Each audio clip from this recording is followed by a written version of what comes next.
एब्री 8 पर्व आम्भे माने जहा कहुअछु सेथिर प्रधान विषय एही। आम्भ मानकर एपरि जणे महायाजक अछंती जे स्वर्गरे महामहिमक सिंहासनर दक्षिण पार्श्वरे उपविष्ट होई अछंती। से महापवित्र स्थानर पुणी जो यथार्थ तंबू मनुष्य द्वारा स्थापित न होई प्रभुंक द्वारा स्थापित होई अछि सेथिर सेवक अटंती। कारण प्रत्येक महायाजक दान और बलि उभय उत्सर्ग करने नियुक्त हुअंती। अतएव एही महायाजकंकर मध्य उत्सर्ग करने निमंते किछि थिबा आवश्यक। से जेबे पृथ्वी रे थांते ताहाले याजक सुधा होई पारि नथांते। कारण जेउ माने व्यवस्था अनुसार दान उत्सर्ग करंती एपरि याजक माने अछंती। से माने जहार सेवा करंती ताहा स्वर्गीय विषय गुड़िकर दृष्टांत और छाया मात्र। तंबू निर्माण करने को उद्यत हेबा समय रे मूसा जेपरि आदेश प्राप्त होइथिले, कारण ईश्वर कहिथिले सावधान पर्वत रे तुमको जो आदर्श देखाई दिया जाइथिला तदनुसार समस्त निर्माण कर।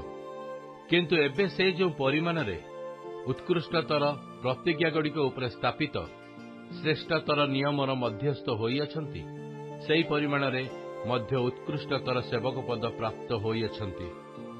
कारण प्रथम नियम जदि दोष रहित होई थांता तेबे द्वितीय नियमर कथा उठी न थांता।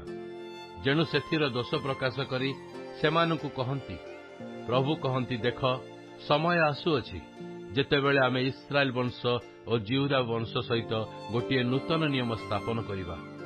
जेउ काଳରେ आम्भे सेमानक पितृपुरुष मानकु हस्त धरी मिस्र देशरु बाहरी कर आनिलु सेही समय रे सेमानक सहित आम्भे जेउ नियम करिथिलु या तदनुजयी नुहे।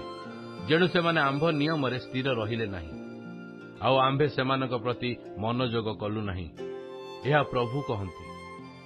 कारण प्रभुंक कथा एही सेही समय उतारे आमे इस्राएल वंश सहित जो नियम स्थापन करिबा ताहा एही। आम्भे सेमानक मनरे आपणा व्यवस्था देवा सेमानक हृदय रे सेही सब लेखिबा।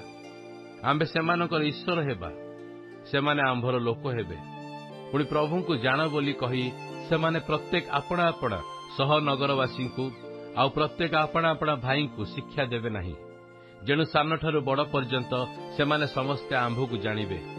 कारण आम्भे सेमानक अधर्म प्रति सदय हेबा पुणी सेमानकर पाप सबु स्मरण रे आनिबा नाही।